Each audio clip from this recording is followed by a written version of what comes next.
kitab beliau, namanya Kitab Tauhid. Kitab At-Tauhid, salah satu karya beliau. Kitab Tauhid ini, ikhwan, itu satu-satunya kitab yang dikarang oleh Syekh Muhammad bin Abdul Wahab, yang belum pernah ada ulama mendahului beliau dari cara mengarang kitabnya. Tidak ada kitab khusus yang membahas tentang penyimpangan dalam bab tauhid uluhiyah yang sangat ringkas tapi komplit dan jelas kecuali Syekh Muhammad bin Abdul Wahab.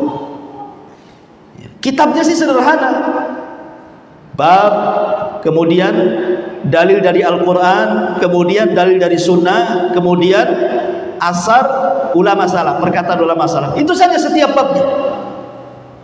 Babul kahana umpamanya, bab perdukunan, dalilnya Quran, setelah itu dalilnya Sunnah, setelah itu perkataan ulama salaf. Begitulah dari awal kitab sampai akhir kitab. Persis seperti Imam Bukhari ketika meletakkan bab dalam Sahih Bukhari.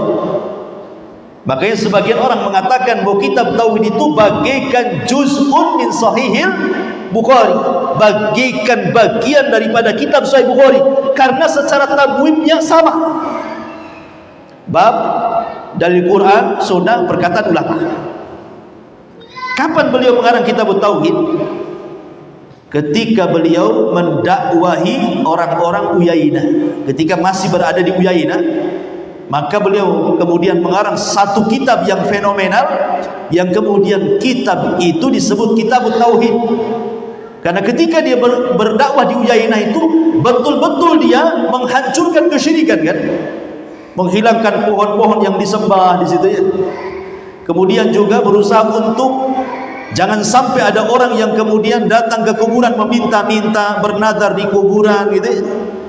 Termasuk juga di zaman itu kan menyebar kesyirikan. Orang masih percaya dukun, masih datang ke dukun, orang yang suka sihir, semua diberantas. Karena bab-bab dalam kitab tauhid itu semua terjadi di Uyainah itu. Makanya dibukukan sama beliau. Ketika banyak menyebar kesyirikan, dukun dan sihir dan tenung dan yang semacamnya, maka dalam kitab tauhid dicantumkan tentang bab soal perdukunan dengan sangat rinci, termasuk hukum orang yang datang ke dukun. Jelaskan dalam kitab itu. Termasuk juga orang yang terlalu hulu, ekstrim, sehingga menyembah orang-orang soleh yang sudah meninggal. Kita tidak alergi dengan kuburan, ikhwan.